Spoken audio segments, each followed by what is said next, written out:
The show's going to be a little different this season. We are referring to this as game of the game. Well, the game is that there's a hat. In that hat, there are prompts. We do not know what these prompts say. You and we both don't know what we're going to be talking about next episode. Cookie Pocket, the game of the game. The game of the game of the game of the game of the game. It's the game of the game. Vincent Price was from Ohio. Was he really? He has this weird, like, unidentifiable accent, but he was from Ohio. That's great. I never would have guessed that. Yeah, exactly. If you couldn't gather it by now, we are discussing Tower of London, directed by Roger Corman as Zach's prompt prescribed. I had to pick a film directed by Roger Corman, who is a recognizable name and an icon of the movie industry, though perhaps not for his own directorial efforts. He was probably most responsible for giving a lot of more successful directors their start, including Francis Coppola, Peter Bogdanovich, James Cameron. I'm sure many others I could name, but and a lot of actors too, like Jack Nicholson, William Shatner. But a lot of his movies seemed to be more B horror movies, which, if you haven't been listening to the podcast, I'm a little tired of those, so I didn't do that. And I also zagged. I feel like all three of us tend to avoid the most obvious choice for a prompt. Like one of Zach's first inclinations for Mitchell's 80s R-rated anime prompt was, I'm definitely not doing Akira because that would be too pat. So for similar reasons, I dodged the Poe adaptations and I dodged The Intruder and went for Tower of London in hopes for a Shakespeare adaptation, which I suppose in broad terms this is. And it stars our beloved Vincent Price, who is a Pocket alumnus, as we like to say. And I think we'll all be on more or less the same page today. But Zach, would you like to share why you decided to include this prompt? Yeah, because I don't think we've had anything on this program yet in 6 seasons that has been produced by Roger Corman, which is kind of a surprise because he was a major voice in the 50s, 60s, 70s, right up until the 90s, in producing pretty major films. I mean, maybe not films that were winning Academy Awards or extremely critically lauded, but recognizable, well-remembered films that did well on the drive-in circuit and were certainly crowd pleasers. As you said as well, he's a very significant part of the history of the new Hollywood generation, and that he gave lots of very significant filmmakers who we have talked about kind of their start. You mentioned Francis Coppola, who was actually an uncredited dialogue director on this film, and a lot of other early Corman projects. So I felt like we should give him some lip service. And it's also, I chose to put this prompt in because, similar to why I put Italian horror in the hat earlier this season, I feel like this is a genre that is very much my wheelhouse, and I thought it would be interesting to present either you or Mitchell with the opportunity to pick your poison from that cupboard, and to see what you would pick when forced to do so. Now, I think both with the case of Lady Frankenstein and this film, Christian, you kind of ended up picking rather dull poisons, unfortunately. So perhaps that backfired a Falls little on bit. his own soldier's But I will weapon. say, both films that I would not have picked. So I do think it still turned out to be an interesting experiment, seeing what Christian picks when he's backed into a corner and he needs to choose a weapon to confront himself Thanks for with. the backhanded compliment, Zach. I'll take it. Yeah, I don't know. I thought Possession was perhaps a more successful pick from the Zach prompt hat. But Hi, Mitchell. You're here too. I will say, I was expecting. That certainly wasn't a backfire, because Possession, I think, was a good episode, a good film. I was expecting you to have to pick something a lot trashier. Yeah. I think that would have been interesting. And it was my own failing that I didn't realize the prestige of some of the video nasties when I penned that prompt. And of course, I wanted you to get that prompt, Christian. I mean, I think that was the most interesting version of that dilemma. I'm sure Mitchell would also have picked an intriguing film, but I don't think he would have been backed into a corner as much as you were. I would have had fun with whatever we chose. Yeah. Yeah. I think just the fact that we're talking about Possession as a prestige pick, which I suppose it is, it's still a pretty nasty film. And I think that we're talking about it in that way suggests that you've succeeded in dragging me into the gutter with you. So congrats on that. General thoughts. I think we all had the same rating, but let's have Mitchell. Mitchell, I'm going to make you go first. Yeah. Mitchell didn't eat lunch today until like 5:30. Oh my God. Oh, the brain. Oh. Like Vincent Price said in the film as Richard, why do I cringe? And this is why. I was so bored.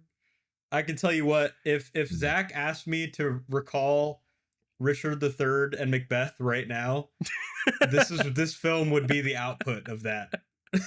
Okay, sure. I am not kidding. I don't remember anything at all. This helped, to be honest with you. The film helped me a little bit, but yeah, it was completely out of mental left field for me, which is good because it was a fresh introduction. But you know, I could very quickly tell that this was kind of an amalgamation of random dramatic moments, kind of very loosely stitched together. And really my biggest issue is it's just boring. And with a very character driven narratives involved, you really need to have some like top tier actors that really understand that kind of screenplay, because otherwise all the dramatic moments are just going to completely just go down the gutter. And that's what it felt like the whole time. And even for a lot of Vincent Price's moments, although I do blame the writing more than his expression, because I do feel like he was definitely in the right character and he was like portraying the right emotions. And generally I thought he acted pretty well. I just think with that mixed with the extremely cheap production and like I don't know what was going on with the camera work, to be honest, because that was really bothering me a whole lot.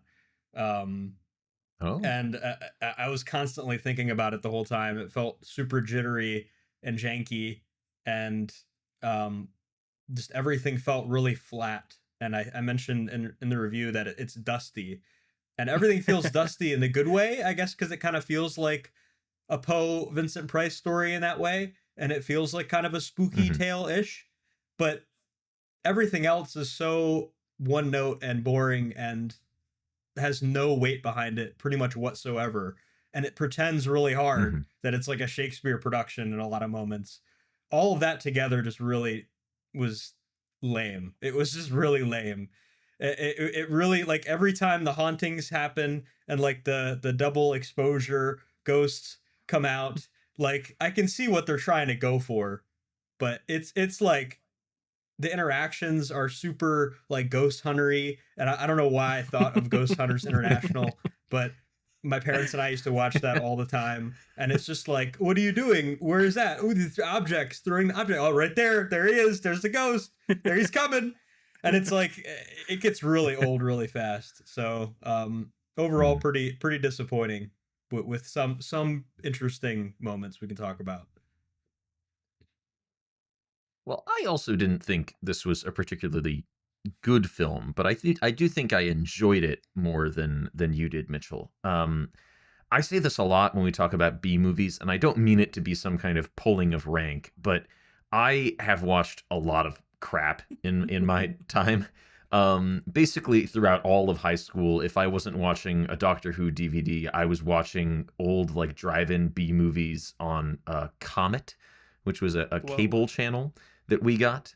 I would fill the DVR with like sub drive-in garbage and then just watch that. That was all I watched after like Doctor Who and maybe some Godzilla movies. So I kind of subsisted on a diet of this stuff for 4 years of my life. And I think for what this is, Corman is a very workman-like director. I would not call him an artist. He's definitely a craftsman. But I don't think that this is an ugly or excessively cheap picture. It's an economic picture. It's clearly been made on a pinched penny, which Corman had a reputation for being good at. I mean, the original Little Shop of Horrors, which he made, came about because he wrapped a movie 2 days early and said, "Oh, we have 2 days on these sets. We can make a whole other movie. Charlie, write me a script overnight." And they shot the original Little Shop of Horrors in 2 days because they had some sets left over. I mean, he could find, you know, a wad of gum and a quarter at the bottom of the purse, at the bottom of the wallet, as the little fly flew out, and go, I bet I can make something with this. And so for what it is, yes, it's a little ramshackle, but I don't think it's complete trash. But it is a little dry.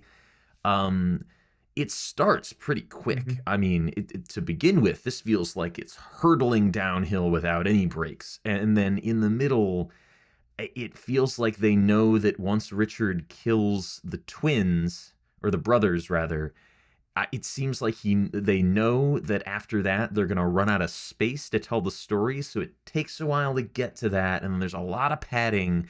It's like a roller coaster that begins on a great downward slope, but it doesn't pick up quite enough speed to get up the next hill, so it kind of goes whoa and then falls back into the valley again.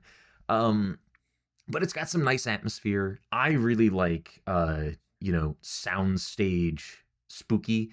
I think it's kind of a tacky, corny vibe, but it's something that I find charming.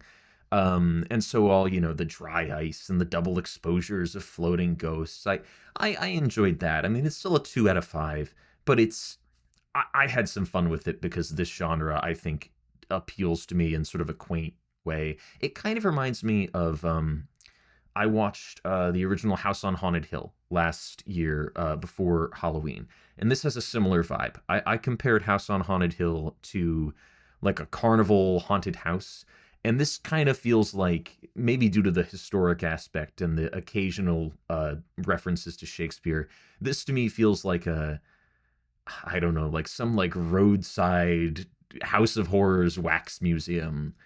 Come in and see the statues of history's greatest monsters. Jack the Ripper, Richard the Third. That'll be a quarter. Good luck on your trip to Topeka or whatever. It feels very kind of tacky and corny, but there's some fun to it. Yeah, likewise. This was a 2 out of 5 for me. And it really does start so fast. Like it feels like in the first 5 minutes we get the whole, the king is dying, Richard might be heir, oh no, his brother will be the appointed temporary heir before the kids grow up. Oh my god, Richard's stabbing his brother in the back 30 seconds later. Wow. And I think my curiosity and my disappointment springs less from the B-movie trappings, which on some level I expected, and more from what Vincent Price is doing here. I was really sad that I didn't like what he was doing. I think I was basically entertained, but it's just so hammy and big, and he's putting on this very peculiar voice, and most of the time he feels rather physically imposing, and Vincent Price is a very tall guy. And maybe that could work if there weren't the 2 lines about Richard's deformities and hunched back, where when Vincent Price says those lines, he suddenly takes his left hand and puts it on his shoulder as though it communicates that ailment. the whole time. Yeah, it's frustrating. I thought it would be more Shakespearean. There are these weird notes of Macbeth, particularly in Mhm. Richard's wife. I'm blanking on the name, but she kind of plays the Lady Macbeth. Yes, And Anne. She's kind of like yeah, encouraging him and saying, "Oh yeah, it had to be done," which I don't remember from Richard, but I will confess a similar lack of memory as Mitchell did. I had yeah. trouble remembering the play. I do think there. Well, this is the interesting thing, because in regard to the Macbeth elements, I was reading up on this film last week after it was selected, but before watching it, and apparently when they were developing this project, Roger Corman and Gene Corman, his brother, who produced this, and I think their executive producer, whose name I have forgotten, but they were pitching around ideas like, oh, we want to do something more historical, and apparently they considered Macbeth but decided against it because they didn't feel like they could adapt it properly or something. So they just took all the elements of Macbeth and put this in instead. It seems strange that they said they couldn't adapt Macbeth, and then they've basically just turned Richard III into Macbeth. They couldn't make House on Haunted Hill in Shakespeare, so this was the only way they could do it, Zach. Yeah.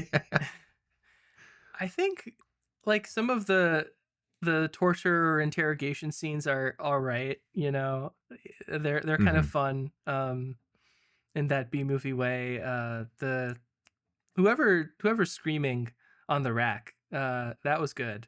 That was That's like legitimately unpleasant. She plays that pretty well, I think. And then when I don't know if this is the first ghost, but when Mistress Shore comes back as a ghost and haunts Gloucester and says the line about how a woman's back should be attractive, and then she like turns around and it's all lashed up. It's not like the best makeup in the world. Yeah.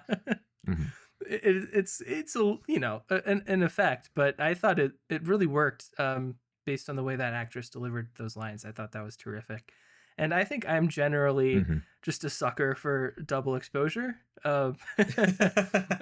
Bookmark the Phantom Carriage here, I guess. Something about that effect just feels seamless to me, and I'm never thinking, oh, that's fake. I'm in my head. Somehow that feels to me like what a ghost apparition would look like. And yeah.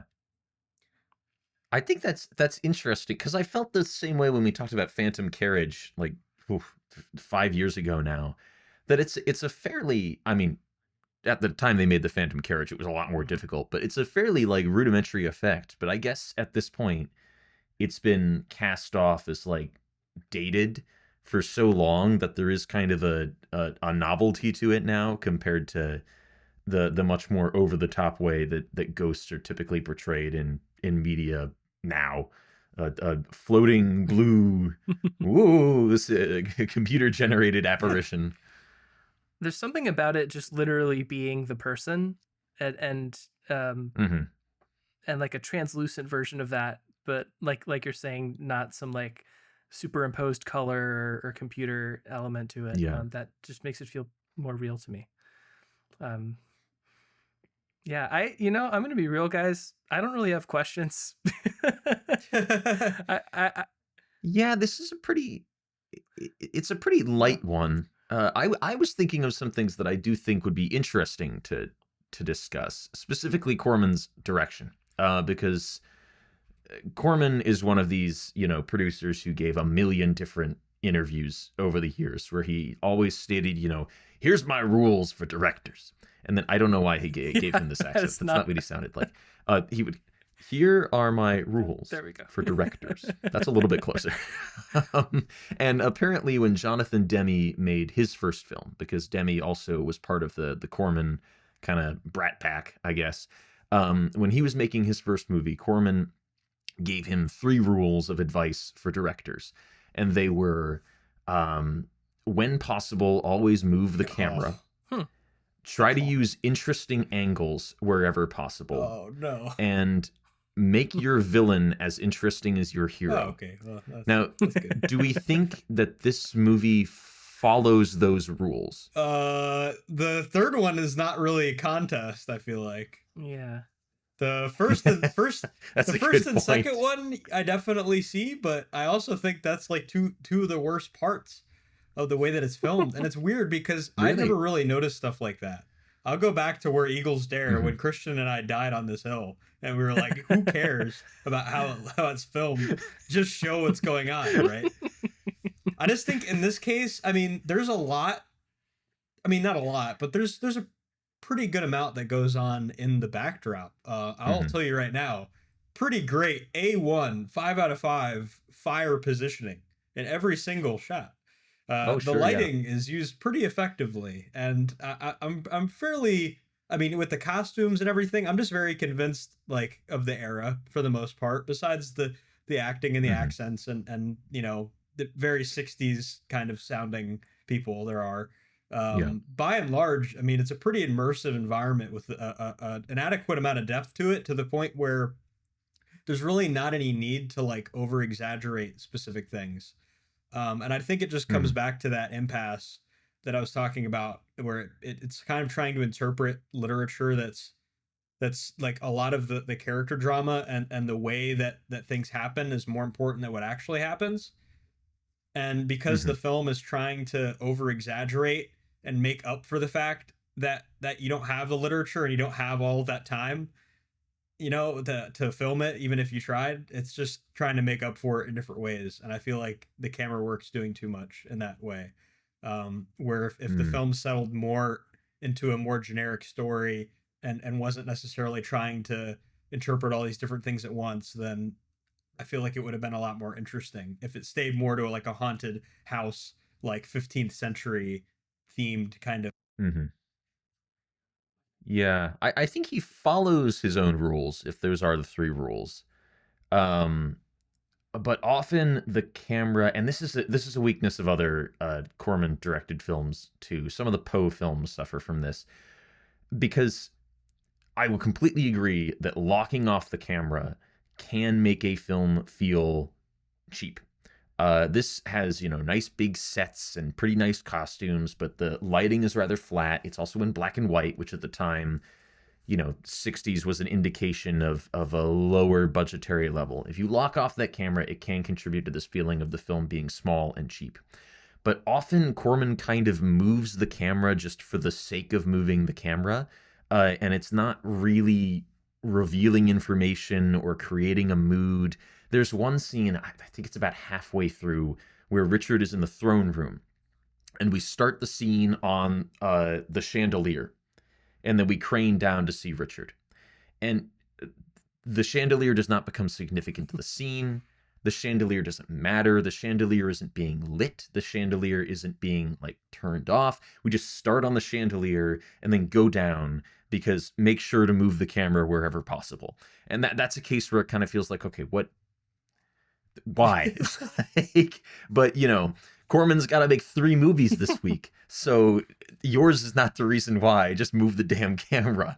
And there are moments like that I think, if they don't throw things off, they do feel not as thought out. Certainly. I was gonna say the scene with Jasper, I think his name is, and then him taking the princes and lady whoever, trying to get him out of the Yeah. castle, and that was probably my least. It was so jerky. I don't know why Yeah. it was so jerky, Mm. but it started like above them coming into the room and then like following them from their heads and then Hmm. looking. And then it also didn't help that one of the kids is like running off and then the guy grabs the kid's hand to pull him closer and then lets go. It's like you're you're not being sneaky. It's not like a dramatic like Mission Impossible escape or something. You're Yeah. literally going from one point of the room to the other. Like you basically didn't have to move the camera at all. That's also, that moment didn't make a ton of that. If we're meant to feel the danger of that sequence, there really should have been a scene where Richard went, "And don't let the young boys leave the tower," to the guards, because there hasn't been a scene where he tells he's ruminated to himself, "Oh, I've got to kill Right. those boys." But I don't believe there's a scene where he tells the guards, "Don't let them leave."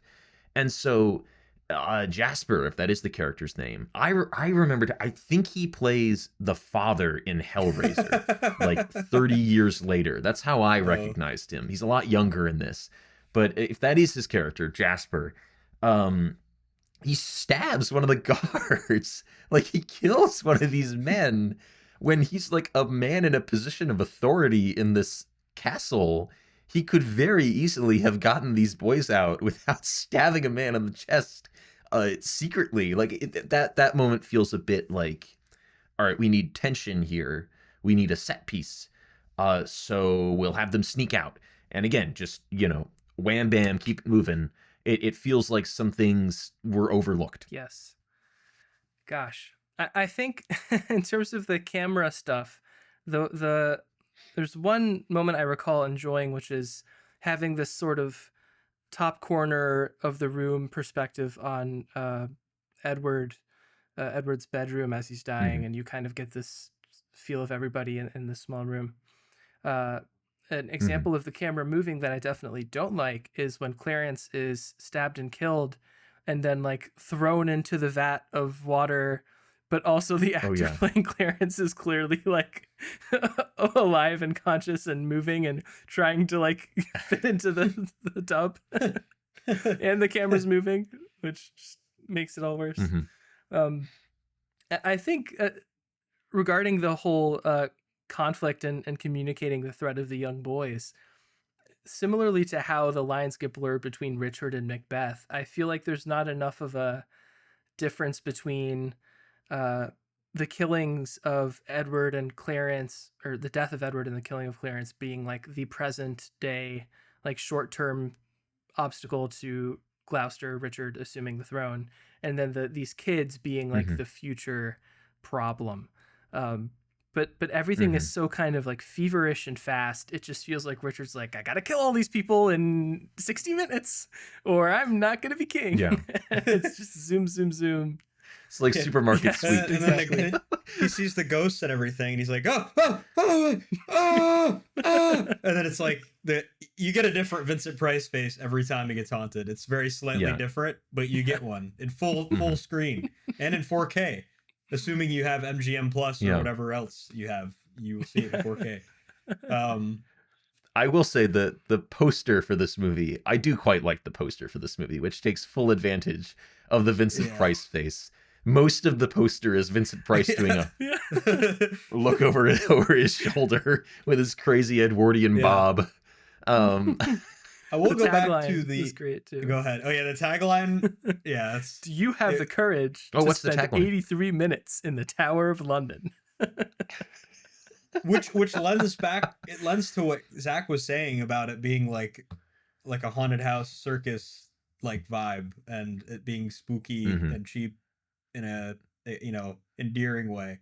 And I don't see that at all with the plot. But I will say, I think definitely worth talking about the ending. And I feel like a lot of the buildup of the film, probably close, maybe not half, at least 2/5, I don't know, fractions. A good portion of the film is him being haunted by everyone he's killing. And they're all giving like different interpretations of basically the same thing, that he's going to get murked by a dead guy or get murked somehow, or he's going to die soon or whatever. And then obviously he falls on the I used to remember what those were called, but the really big axe, is it a halberd? Yeah, halberd, the back end of a halberd. And I felt like, okay, like I will give a half star. I will negotiate with you, film. This is me by myself watching this.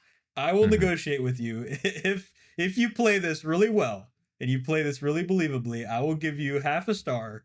I'll give you half a star. And it landed so flat.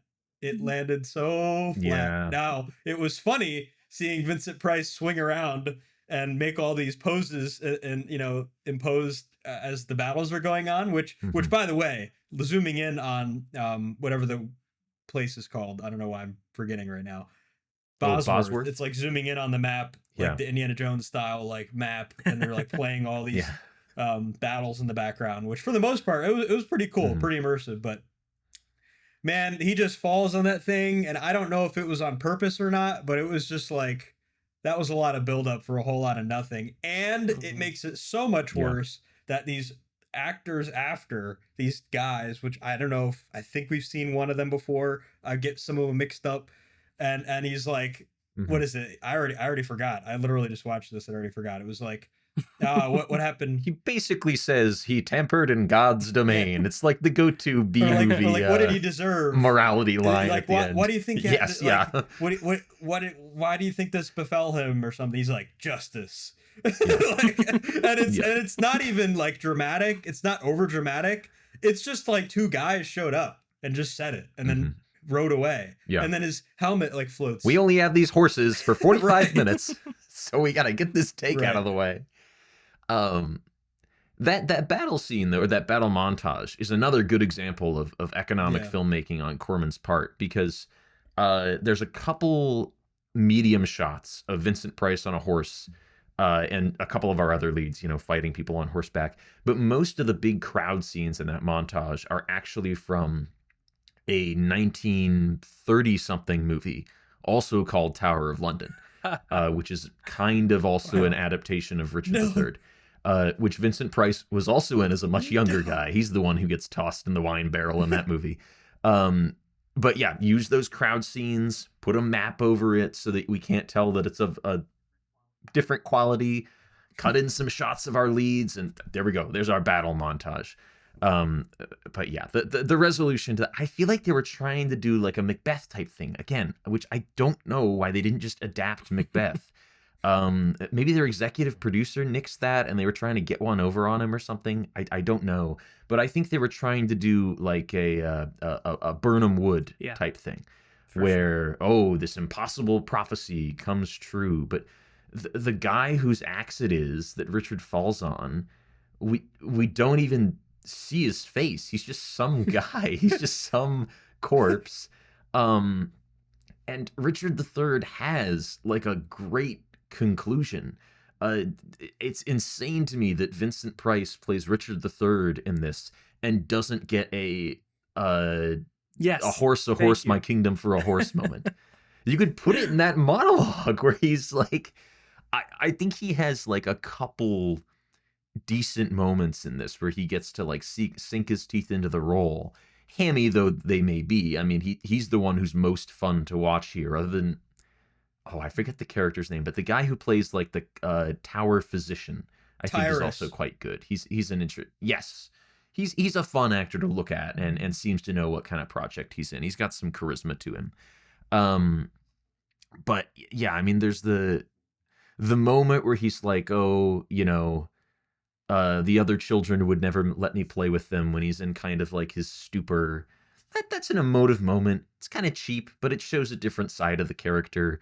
But yeah, the fact that we don't get the thing that people know about Richard III, other than maybe now is the winter of our discontent. Yeah, it that whole conclusion has the feel of like, all right, let's get this over with. Yeah. I liked when Tyrus died and he was like saying like, oh, you're gonna do the and then he's like, do the what? What? I'm gonna be the king. That's about what happened. You can trust me. That's exactly what happened. But that was pretty cool. That was a pretty cool emotive moment. I was like, wow, that was pretty creative. But there's only so many of those scenes in this. Although I couldn't help but laugh a little bit at the dungeon keeper who kind of goes with a fire poker. He barely throws it, and then we cut to Tyrus with it, and the poker is sticking out of his back. Yeah. To illustrate just how off I was in my expectations, I was at least a little bit surprised when at the very beginning of the movie they started speaking and it wasn't iambic pentameter. I was like, oh, they're just not. Oh, Christian, you were way. I know, man. I know. I thought we would get at least some of the Shakespearean text. So I certainly share the outrage with the finale, and not just that Richard falls on some random person's long axe or whatever. There's some poetry to the idea of Richard falling on his own blade. And especially if we're Yeah. being so heavy-handed about the whole "this is justice," he got what he effing deserved. Blam blam Joaquin Phoenix. But it's just this like wimpy stunt. I also feel like the Yeah. scale of the production, I think you can more or less get away with the dime cost in the castle. I think you can probably reuse Mhm. those walls more. It doesn't really feel like they're in this tiny space, but in this epic battle, which again is mostly montage. But then when it's just Gloucester on like a 20-foot soundstage with a few trees around him and everything, Mhm. it you really get the sense that it's tiny. Which I think you mentioned earlier Price's voice in this. I don't really know if he's doing a voice. I kind of think that is It just could what be. he sounds like. He has a strange accent, but us mentioning this surprisingly not being that Shakespeare did make me wonder. And you know, we can't speculate on what Shakespeare would have liked or disliked. He lived so many years ago. Anybody who ever knew the man personally is dead.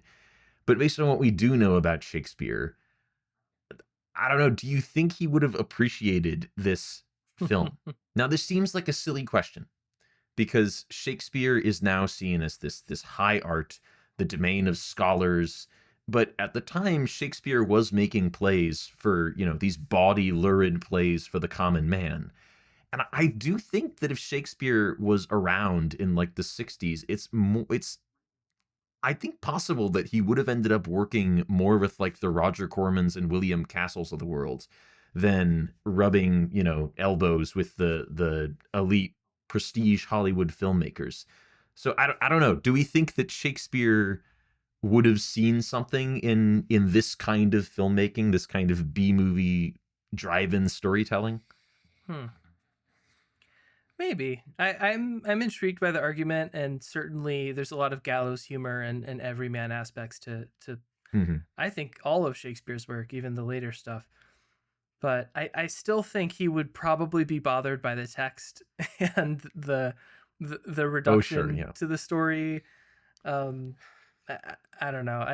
It's hard to talk about Shakespeare and think about the production without thinking about what's on the page. And I'm sure Hmm.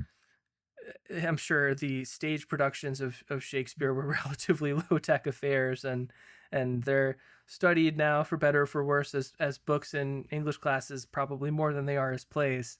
So I think the writing would still come first, which would make this disappointing to him, I'd imagine.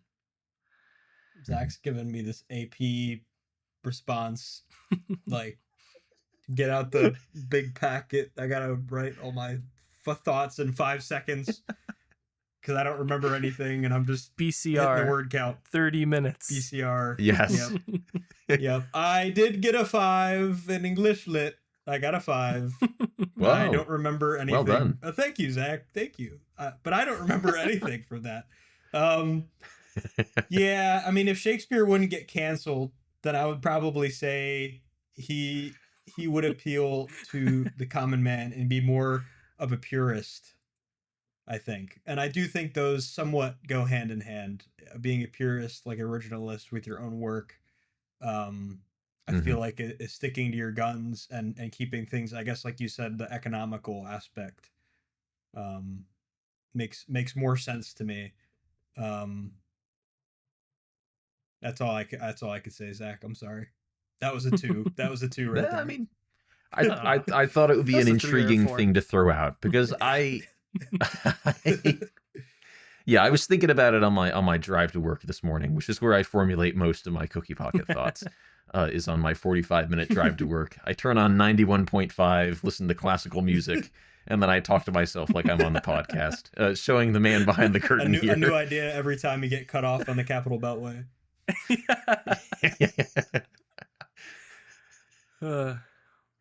Tower of London. We survived. Now, if you want some genuinely entertaining, irreverent Shakespeare, for our listeners, if you liked the Tower of London, now I'm Amazon Prime, you should check out Key and Peele's Othello sketch. Yes, I second this. This movie reminded me of Wow. it, and so I watched that last night, and it's still just as funny as it was in high school. And I recognize so many things now that I didn't at the time. I think the funniest bit in the whole thing now for me is when Peele goes, "More, please," at one point. Oh yeah, that one is so good. That one is evergreen.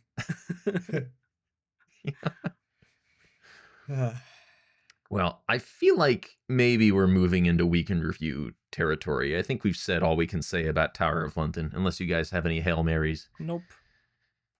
We're kneeling out the clock. We've accepted that we lost the game. Yeah.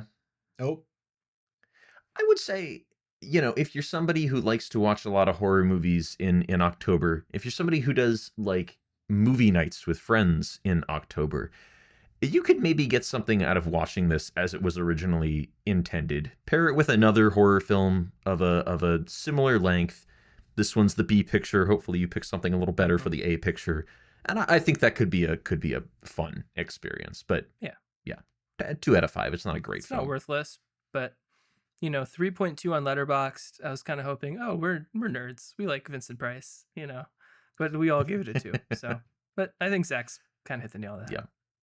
Oh, I'm out. I'll go first. I'm out. Mitchell, would you like to throw your Sorry, hat in the Windows ring? 11 just froze my entire computer for 10 seconds. So yeah. I had time okay. to ponder my week in review as Bill Gates collapses my soul. AI and RAM will eat I your thought lunch. you were making a point about Tower of Oh. London when you were invited to give your opinion and you were going, That would be something I would do. I would have to make some groans It and would be. grumbles in there. I don't think I could withstand the silence. But what did I watch? Not a whole lot. But what I did do is I played a lot of Arc Raiders. Really? Welcome to the Thunderdome. Welcome to the Thunderdome, Wow. Zach. Welcome to the Thunderdome. This is not okay. like Pac-Man, just to let you know. All right. Okay. So, That means it must be like Frogger. nope, you're still too far back, Zach. You're still too far back. So, my fiance and I love watching Burt Peanut, and there are probably a number of people our age that really love watching Burt Peanut. He gets 100,000 views just on YouTube Who is every Burnt night. Peanut? every night. He is a VTuber. He calls himself a PTuber, and he basically has a filter that makes himself look like a peanut. Now, in reality, he really is a peanut, so you have to just accept that. He's very funny, very edgy. He definitely gets pretty close sometimes. He gets just right up to being canceled, but he's pretty hilarious. And he's been playing Arc Raiders for a while, so I decided to get it.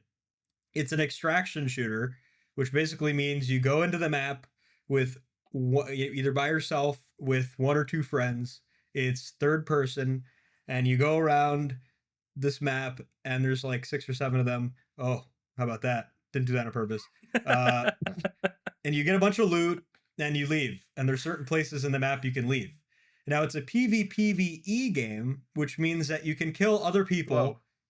And you can kill the Ark, which are basically these robots that all have different names based on what they are. Like wasps, for example, are like the small ones that have machine guns, and you have bastions, which are big hulking robots. And basically, the lore is very short. It's kind of a persistent lore game where you learn about it as you play it. You don't really get like a super you get a lowdown like a punch a log line in the beginning, but you don't really get like a big explanation. So when you explore each map, you figure it out. But essentially, the world's been taken over by robots, and humanity lives underground in a big, massive underground city called Speranza. And every time Arc Raiders go out, they go in these big tubes, essentially, that shoot up into the surface and essentially deploy them to get loot and scraps and whatever for humanity below. Proximity chat is a big deal, so that's kind of what makes it really fun. You can basically talk to anybody. So in the game, it really feels like when you get killed by somebody, you take it personally because you feel like that's how they are in real life. Like they actually, or they lie to you in the game and they try to give you stuff and then they kill you. You know, and then you have to make hard decisions, because I just shot a dude right in the head yesterday, and he was cussing me out. He was absolutely cussing me out, and he said, "Oh, I had a free loadout," because he didn't have a real, you know, he didn't. You go into the game with your own loadout, and you can either go in with like nothing or go in with what you want to go in with. He was claiming he didn't have anything, even though I shot him and he was down. And then once I like fully finished him off, I punched him. I went into his stuff, and he had a whole bunch of stuff, so he was just lying to me. And he aimed his gun at me. So yeah. So anyway, Arc Raiders is great. It's really fun.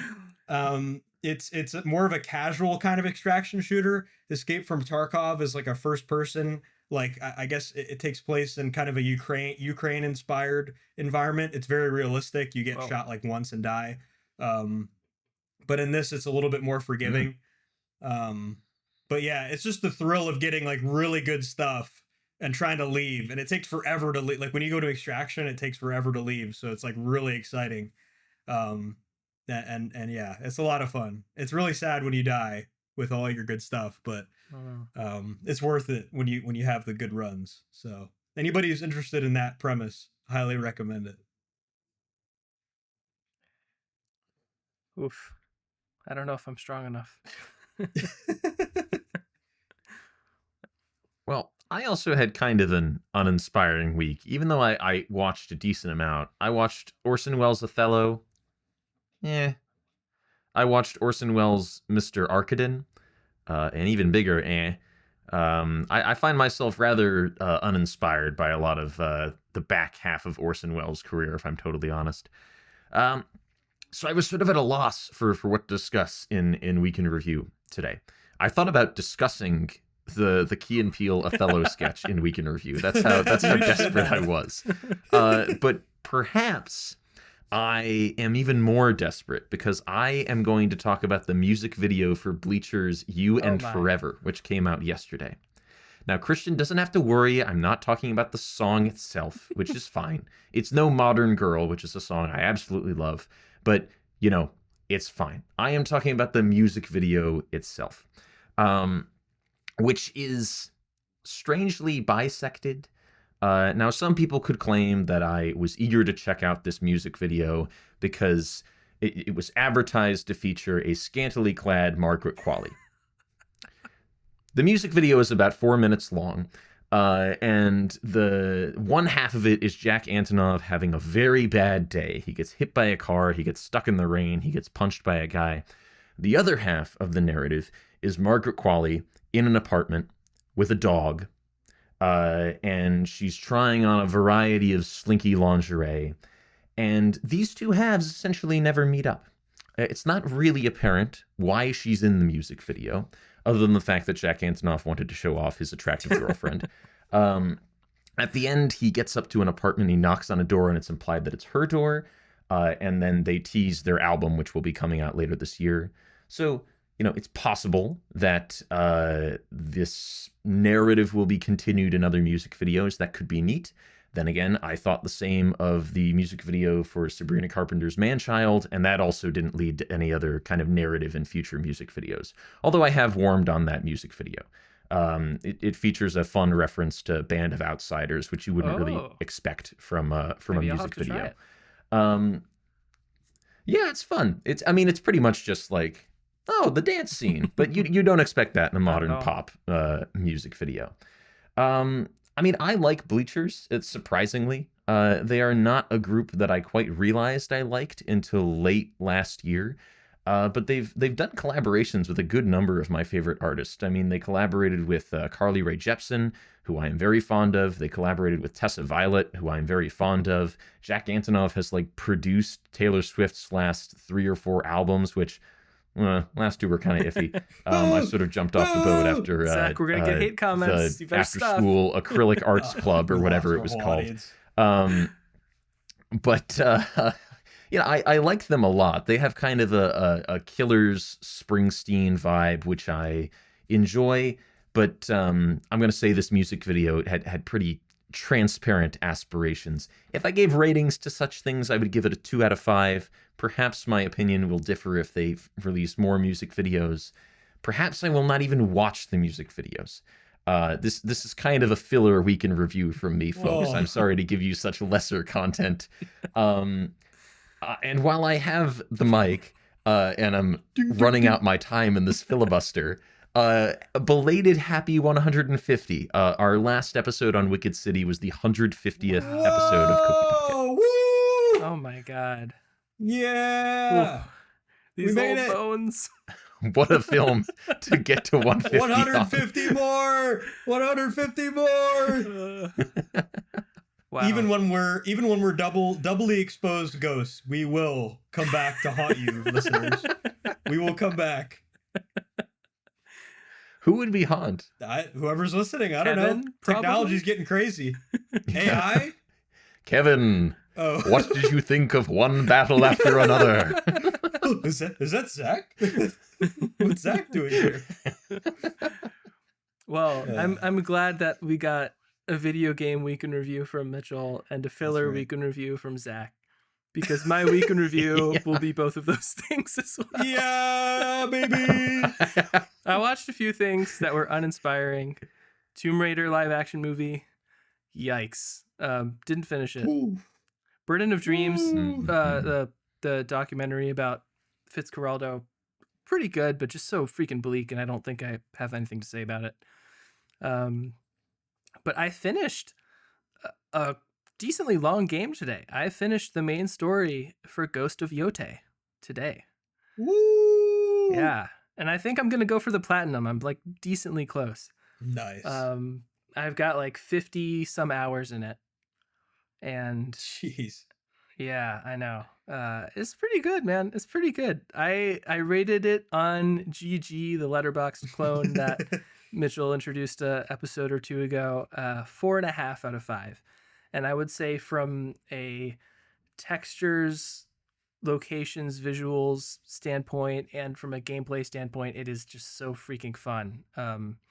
It takes that baseline from Ghost of Tsushima, which is the game by Sucker Punch, the same studio that came out in, I think, 2020. But it adds a lot more weapons and mechanics, ranged weapons, and the gameplay is just a lot more enticing and less repetitive. The story is not. It's kind of hard to talk about the story without spoiling it, so I won't. But there were a couple things that were either predictable or felt a little too neat or convenient for Atsu, the main character, to decide. But it's basically a revenge story. You find out at the beginning of the game that this gang, the Yote Six, killed her family, her parents and her brother. And the game is basically you hunting all of them down and killing them and exacting your revenge. But my favorite thing is probably the bounty hunter side missions, where you just pick up contracts to hunt down miscellaneous criminals in Yote. And I don't think I have played another side mission mechanic that I've enjoyed this much. And it's very rewarding too, because you get paid the money, the coin, which you then use to upgrade your freaking katana or kusarigama or whatever the heck you want to use. And I'm balancing out the scales, because after Wicked City, I probably seemed like the opposite of a weeb. But now I'm probably like 50-50 on the scale. So Yeah, I could tell by how you pronounce katana. Specifically for samurai shinobi stuff, I am there. But yeah, I'm back on the gamer train, for better or for worse. That's right. Maybe Arc Raiders is next. Silent Hill 2 is definitely next, because I have a deal with Mitchell that I'm gonna play Silent Hill 2, and Mitchell's gonna watch Andor. So, and I'll double down that deal right now. Oh. If you do Silent Hill 2 for week in review, I will do Andor week in review at the same time. This is an acceptable offer, and I accept. Yes. Make sure you get on DraftKings, listeners, and make bets on whether this will happen or not. Polymarket. Don't do that.